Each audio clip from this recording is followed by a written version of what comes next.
Today I'm delighted to have with me Suhani Dhanki. Suhani Dhanki is a Bharatanatyam performer, artist, choreographer and a teacher.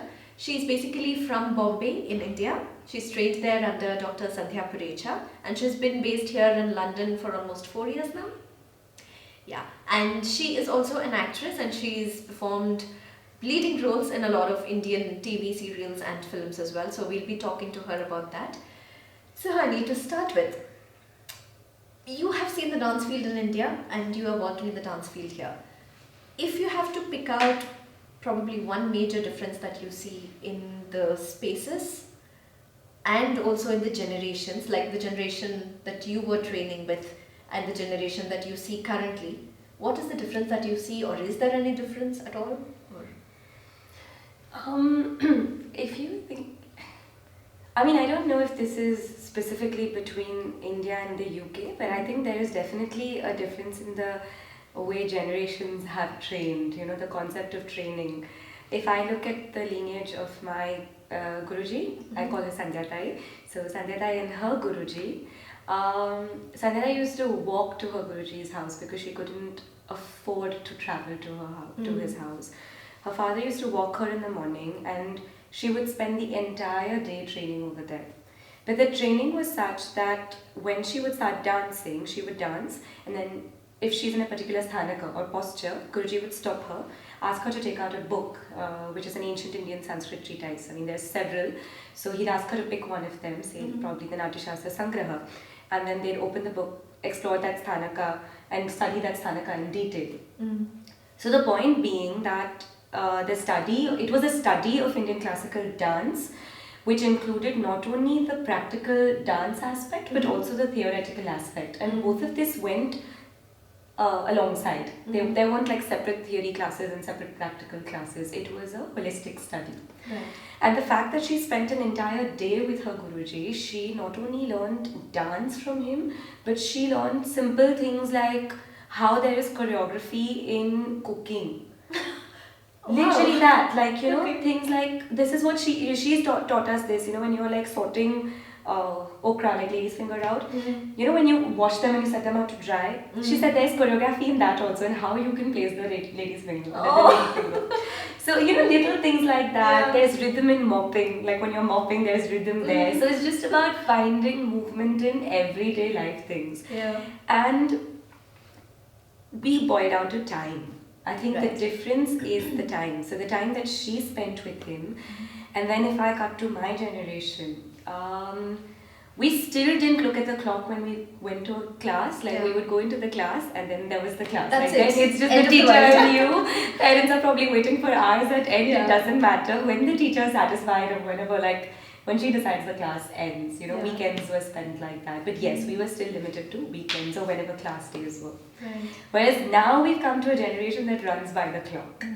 1 hour, meaning at 58 minutes, you need to wrap up the class and get the kids going. And just before the 60th minute, the kids need to be out of the class. Why? Because they're doing multiple activities, they have a lot of things lined up for them, understandably so. That's where anyway advancing towards a generation that likes things to move pretty fast. So I think what's dramatically changed world over is the concept of time, and that's where we lose out on a lot of things that we can potentially learn from our masters or teachers, and that's where there is this difference between the equation a master and his pupil shares. My teacher says a very beautiful thing. She says that if a guru is like an ocean of knowledge, it really depends on what vessel you take. If you take a cup, you will only be able to get a cup full of water. But if you take like a boat and if you're able to fill the boat, then that's you. So what it you really depends on the patra or the vessel that you Right. are and how much you can get. So I think primarily this is a generational difference. But if you ask me geographically, what is the difference? I think by default in India, because we grow up seeing so many festivals and we've been very innate in the culture, so a lot of concepts like stories of Krishna, Radha that we show in dance, Right. and not even religious stories, but even spiritual stories that we show through dance. we're kind of taken for granted in the sense that we know those stories. It's easier to kind of strike a chord and explain to the students. However, over here, I feel there is that little difference where, because I think society is there, like people have their own social, but it's quite like limited in its sense. So students obviously there's a lot of logical questioning that comes up, which is sometimes difficult to understand. And I think now in the changing times, there are a lot of questions that come up, you know, in terms of what we show them, like even episodes of Krishna that we show, and young children show Krishna stealing the clothes and explaining to a young child that what is the bhav behind that. I think it's just about questioning, because now we're obviously answerable to students. Not that we weren't then, because my teacher again is very liberal. She always encouraged us to ask questions. But I think now we're a lot more answerable to students. and rightfully so. Rightfully so, yeah. The way you mentioned, you know, today's generation, the kids are involved in so many multiple things. I guess in one way it is a good thing. For sure. Because they're exposed to so many things. Yeah. But when you look at the point of view from a particular art form, like if a child is not able to give that many hours of because it requires dedication, right? Especially classical arts. So how do you think they're going to manage, or can they manage? I think classical arts or any art is an immersive experience. Not only like for the viewer, but I think for the person learning it as well.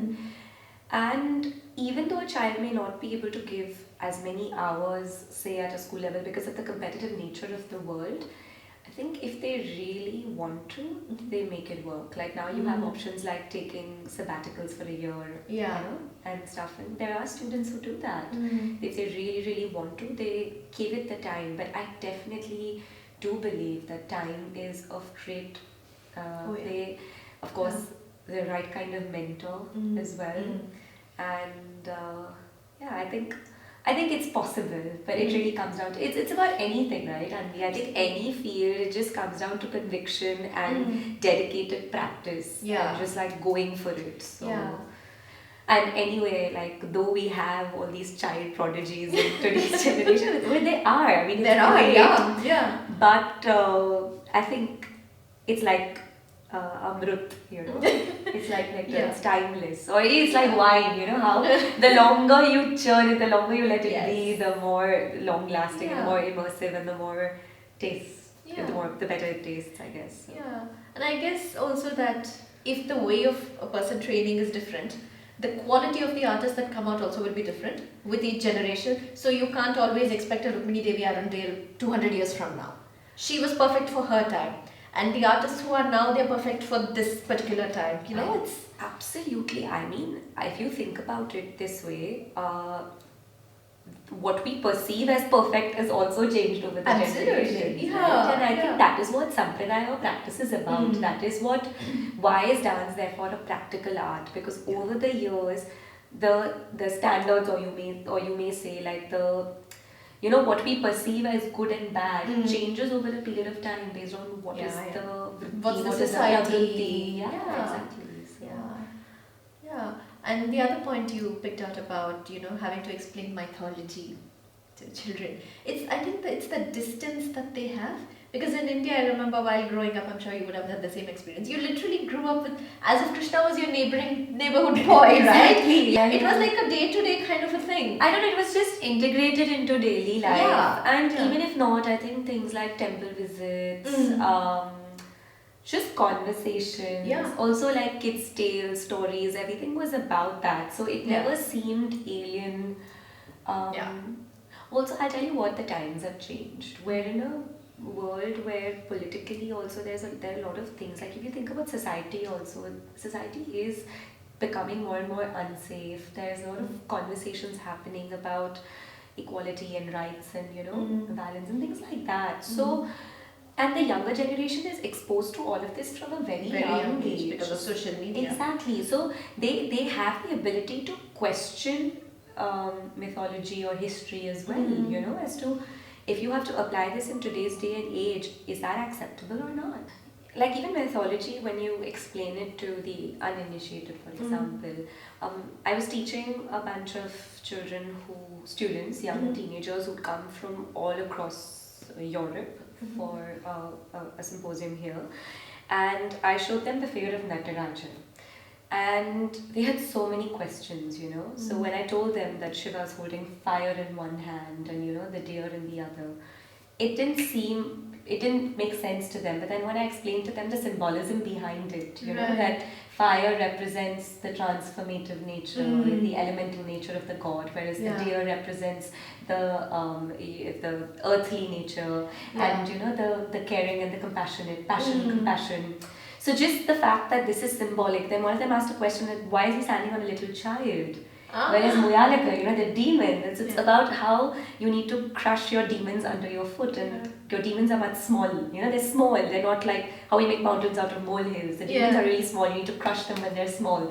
So how that one sculpture is actually an embodiment of so much meaning, and that's what mythology is about. You can't skim it, you can't just skim the surface with it, you know. There are lots of deep layers, and the joy is in exploring that, and that's what makes dance logical, philosophical as well. Absolutely. As a dancer, how do you have that balance?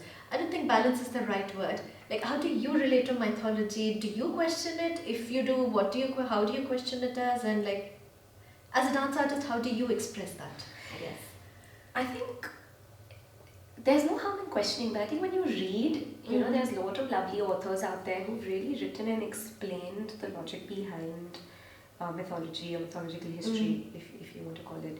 I think the more you read and the more you talk to your gurus and you know, seniors, conversation, observations, you realize that you understand the depth ingrained in that.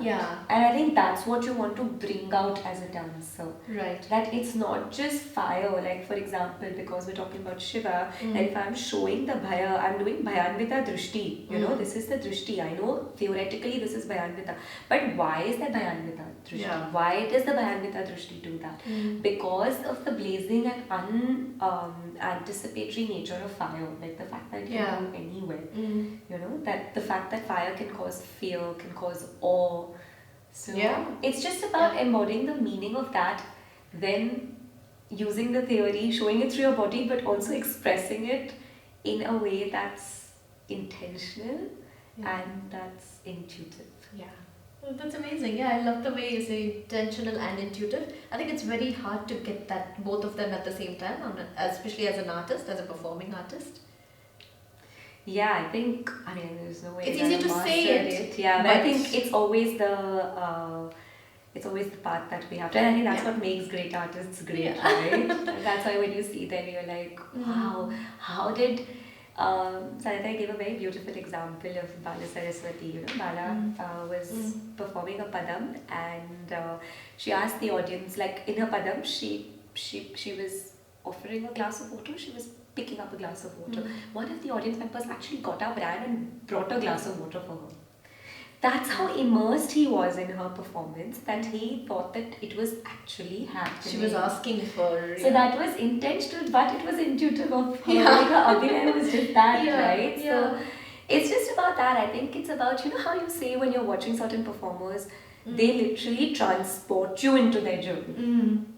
You're journeying with them, and I think that's what makes performers great. It's like when you are successful in showing that what you are imitating is actually reality and not imitation, that's where you actually win as a performer. That's what rasa is, right?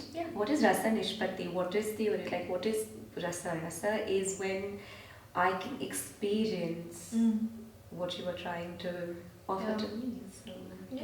So when the viewer and when the performer and the viewer are on the same page, on the same plinth. I think that's what it is. Amazing. And how do you find the process of creating that rasa or that experience as an actress? Because on stage it is a completely different medium. On screen it is a completely different medium.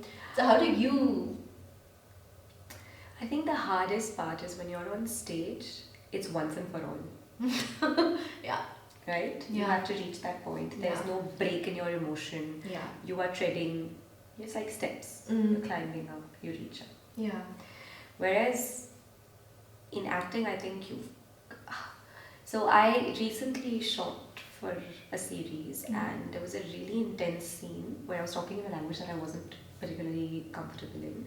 Okay. And this really intense scene and I wasn't ready. Okay. So I told the director that can we do a rehearsal first, just so that I know how I'm going to go, how I'm going to, charter this, like in terms of the choreography and movement and stuff.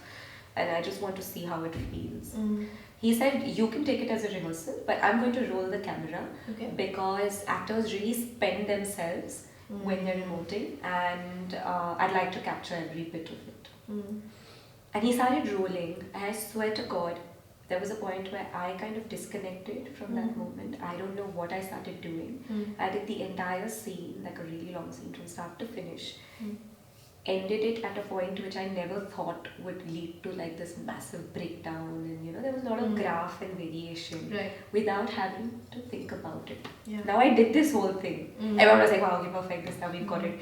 But that's not it. That's not it. Because you have to cut it in the sense that now you need to break this, you need to put like 2 cameras, get close-ups, revisit the same emotion, get it back to that same intensity, because that was obviously a wider shot.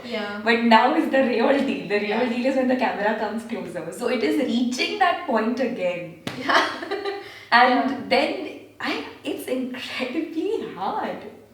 It is incredibly hard because he's right. You spend yourself. You really give yourself completely in that moment. But what I thought, what really helped at that point was to obliterate that memory completely. Okay. Literally go clean slate as if it never happened. Okay. Mechanically point out the spots, point out your positions because that needs to match.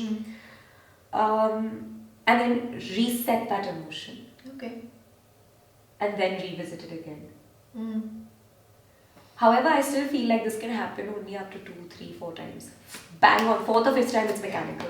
I agree. Then it's mechanical. Then you're not even like really. And that's for me. Of course, they're great actors and they can probably do like repeated takes. And I'd love to reach that point. But I've experienced also in the past where I was doing a daily soap and I don't know if you guys know, but Indian television shows go on forever. But the shooting isn't very kind either because you're always confined by time. You always have a lot of material to cover in a day and a lot of footage to get out in a day. So there's not that much time. Whereas in a film, it's very different because it's short. Everyone has that time. They really need to make it work, and they will give you that time. If you say that I need like an hour, I just need some time. I need to go for a run and come back. Whatever it is, they give you that time. It's not the same in television. So there was a point where I had reached a point of such exhaustion that I couldn't even say that. Like a simple dialogue was, "ये क्या है?" और "ये सब क्या है?" I couldn't even say that convincingly. Like I was, because we had like an intense day of shoot. It was really like I was emotionally spent. I just had to come and say, "ये सब क्या है?" Like it's such a normal line to say. I struggled to get that right. Not the dialogue, but it just sounded like it just didn't sound right. So I find it incredibly hard, and I think as an act, like especially being on both sides of the spectrum, I feel like it is more gratifying as a stage performer because you can reach that level of rasa, but as an actor, you don't experience that one. You experience it once, but to keep experiencing that high is rare. Yeah, I think that is also one of the reasons why many of the great actors, they continue training even after they reach a certain point of like success. They continue training, they continue doing script reads, because it's not just about the end result of seeing something on screen like edited and finished. It's just not that. Like as you said, it's about that rasa and that being in that moment of that emotion and that character. So I've heard a lot of actors continue doing that. They continue training, they continue doing script reads, and a lot of them prefer stage. I think that's what they say, right? That if you really want to become a chiseled actor, theatre is the thing. Theatre is the thing, Because it's the same as dance. It's because of practice. It is nothing but doing it repeatedly. And you see in dance, like it's not like we just perform one composition once and it's forgotten forever. Yeah. We revisit compositions like end on end. We do them endlessly. Yet every time we perform a composition, it's a different experience. Yeah. There's no monotony that hits there. Yeah. So I wonder why, like that novelty should be there in acting as well, which I think is there because that's when you are like in that same scene that I'm talking about. The first time I experienced like palpitations and that adrenaline that was rushing. Second time I probably didn't feel that because I was there, like in the sense my heart was there. Yeah. It was present and it was more acceptant of everything that there was. So it was able to give more. But I loved what you said about how it's so important to keep training, and I think that holds true for any kind of art. Especially performing art. And also the other thing about stage is the connection with the audience. Oh my god.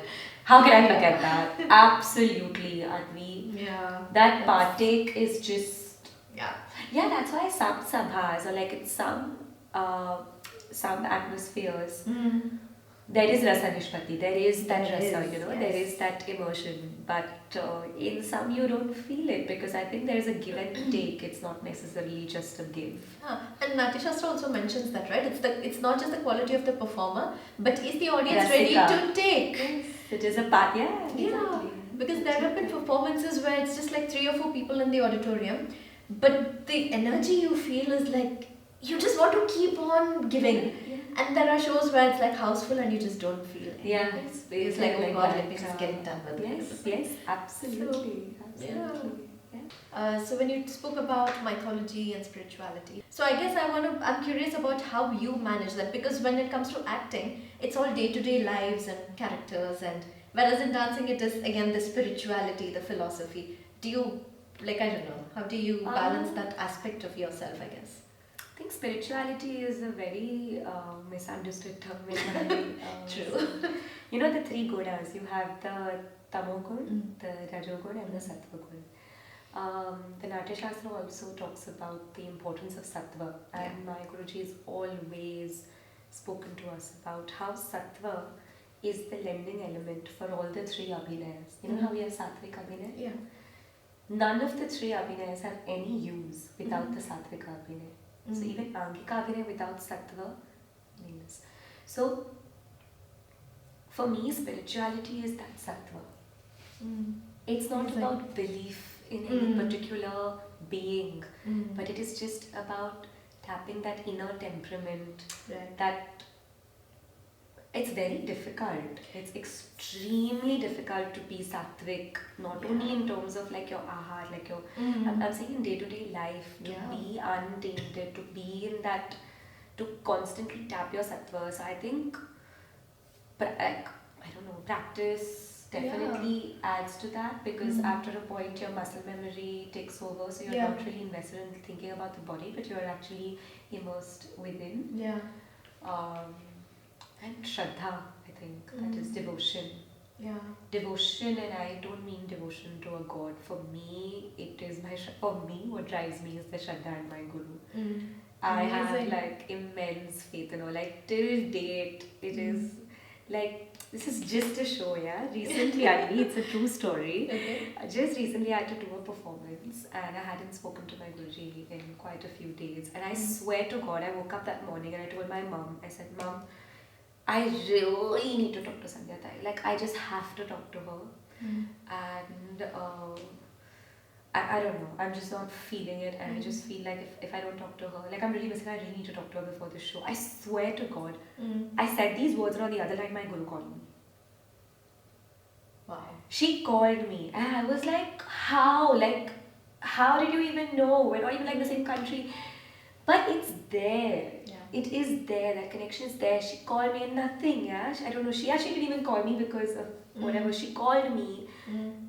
And obviously she must have definitely got the calling that I needed or whatever it was. But it's just that Shraddha. For me, my biggest driving force I derive immense energy and positivity from her. And I think that's what... I genuinely believe that I carry her aura and presence in my performance, and yet they say that you want to become a clone of your teacher and all. Honestly, I thought of taking dance as a full-time profession because of her. Because the day I saw her dance, I was like, wow, if that's what dance is, that I just want to be that. I want to do what she's doing. Like, that's what it was for me. I still feel that it's not about cloning as much as it is about how your teacher brings out the best from you, and I think that's what just her aura, like the thought of having her around helps me give my best. It's amazing, and I think even finding the correct guru, I wouldn't say perfect, the right guru is a matter of luck, to be honest. I agree. I am extremely lucky. Touch wood. Yeah, no, Anvi, I am, because I was training as a child. My parents took me to like a class in the area. I was a very stubborn child. I said, no, I started learning here, I'm going to finish everything here. Although my parents knew that it really wasn't working out. Yeah.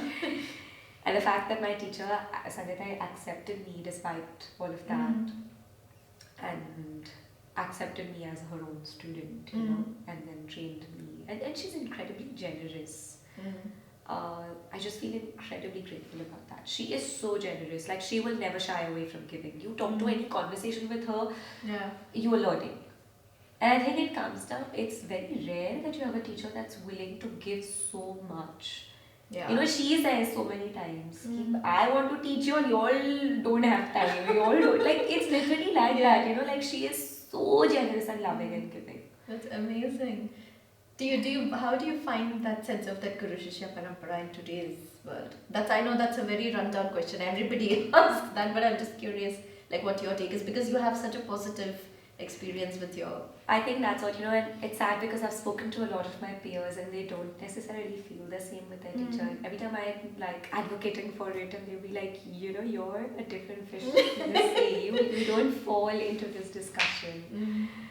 So I think I'm incredibly fortunate in that sense to be, but I still feel like, there are a lot of teachers today who are great mentors, and I'll tell you, to the point where they are not cagey about their students. They're very comfortable with their students, exploring the world, working with different people, gaining experiences, seeing what's out there in the world, what's available to them, and garnering experiences. And I think that in itself is a great feat, because obviously if you look back, yes, there were students who had more than one teacher, but now it's become very fluid, and in a very positive sense. Very positive sense.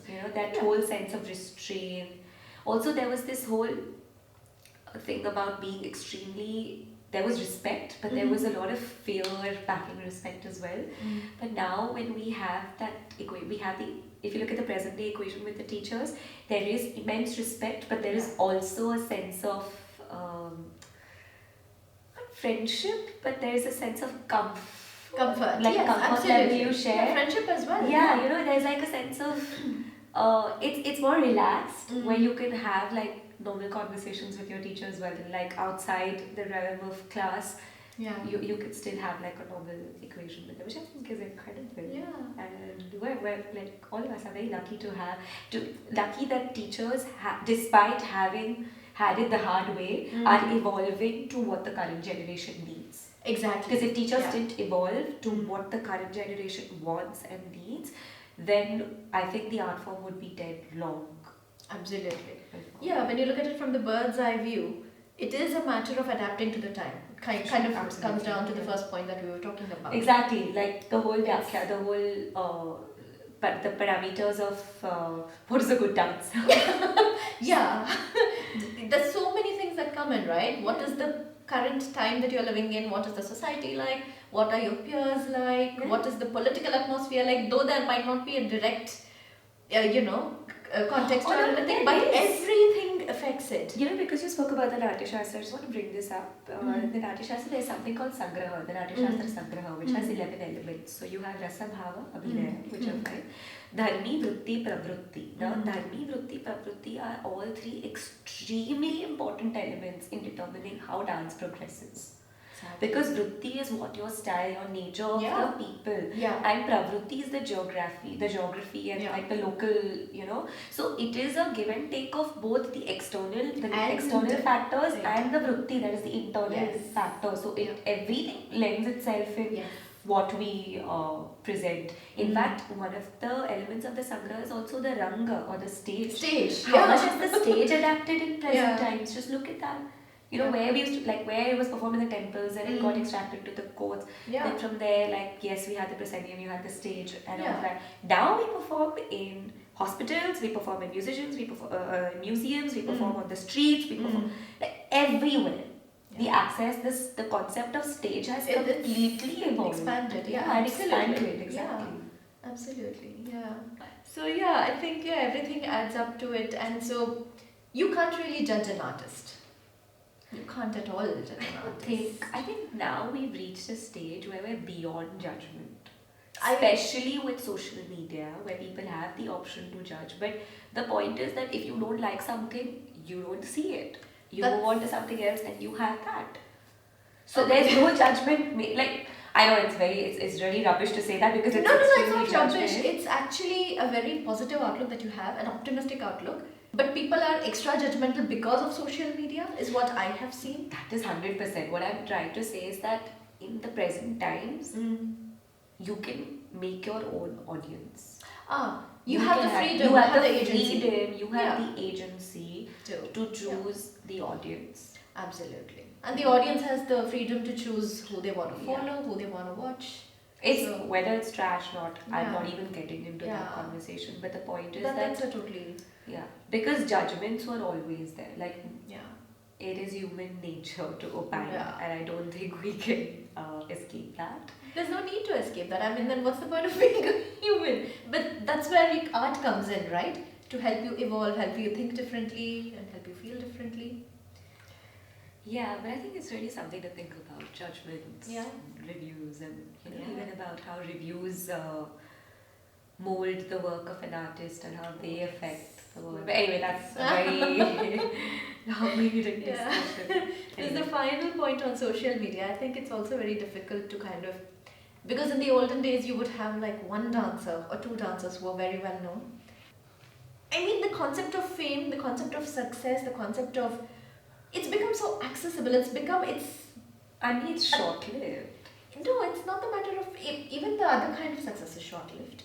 I don't know. I'm not entirely sure how I feel about this, although I'm very much there and present. But I constantly have this battle, this social media, social media frustration. I think we all have it. Yeah. Where, I read something really beautiful on social media. Obviously. It's the only news we read, right? Terrible. No, we don't. We read more meaningful news. Anyway, about how when you are creating for this particular medium, you are actually creatively manipulating and you're not creating. You are manipulating your work for this medium to gain particular likes or appreciation. Absolutely. You are making a 30-second reel and you're putting out the best of your 30-second. But I think I genuinely don't enjoy watching reels.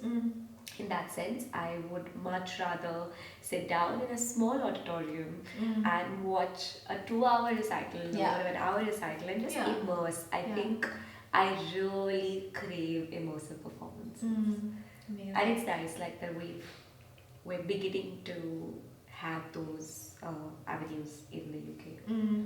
Small performances, just immersive performances. I think it's so important.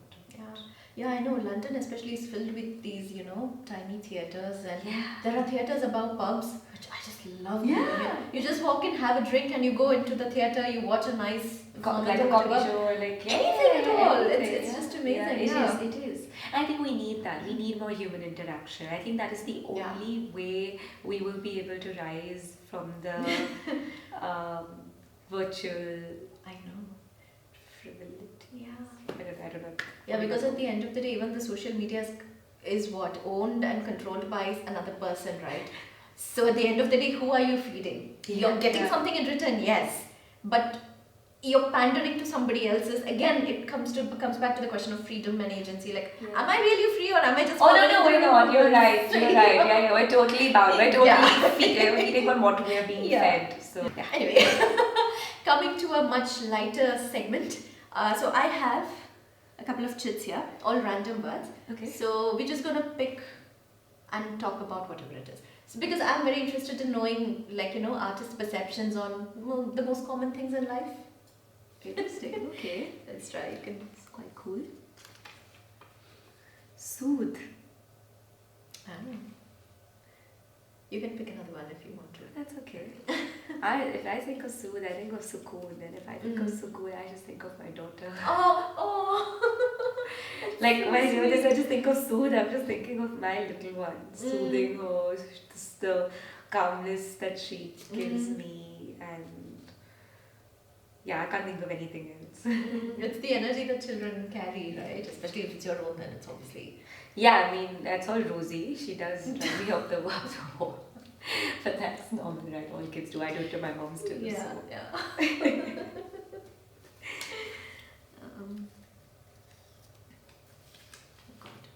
Vagueness.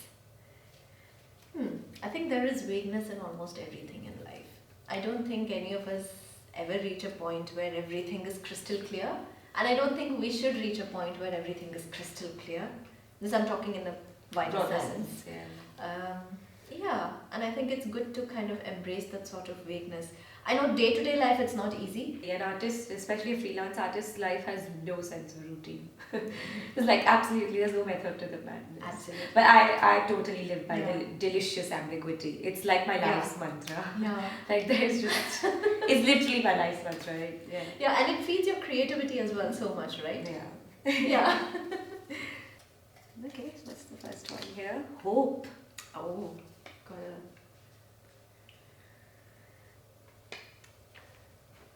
Hope.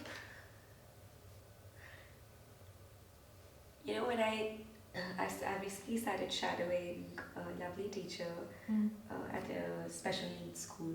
Okay. And it's just the way. Honestly, the first time I walked into that room, I started crying. I was very scared. I don't know why. I just felt really bad. Mm-hmm. The second time, but towards the end of the day, I realized how much I'm getting from this. Right. And when I think about dance put to use for causes like this, I see hope. Because we're literally giving them a tool to express, which is what they need. So I see hope there. Wow. Amazing. Amazing. The last one?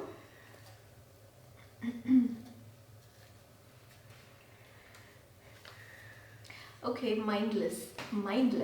I think it kind of ties into vagueness. People usually think of mindless as a very negative thing, but not necessarily, especially from an artist's perspective. You have to be, in the process of artistic creation, you have to be mindless sometimes. You have to let yourself free and just create for the sake of creating. Not everything needs to be like a finished, perfect, good product kind of thing. So mindless, I think, be like a child sometimes. Play around with your mind. Let your mind loose. That's beautiful. Just because you said mindless, I just thought of a very beautiful shlok, a verse that defines bhav. What is bhav or emotion? Literally this. Nirvikaratmakat sattvat bhavayan bhava uchyate. The first thought in a thoughtless mind is what is bhav. Fantastic. There you go. What actually bhav, the emotion. The first, what is emotion is the first thought that arises in a thoughtless mind. So it's great to be mindless. Absolutely. What a way to conclude the Thank you so much for taking your time out to do this. It was so good talking to you. I absolutely feel the same, Anvi. This is really a wonderful series that you're hosting. Thank you. Thank you for your honesty. Thank you for this wonderful conversation. Thank you all. Namaste. Namaste.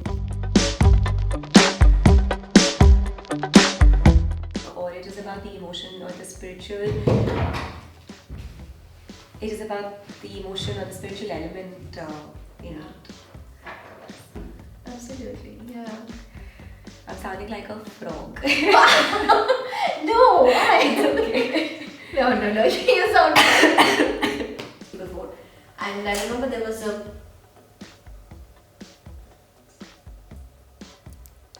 Can you just switch it on? Just switch it on. Switch it on. I don't know why it's switched off. Battery. I don't know. Can you charge it while it's recording? Completely.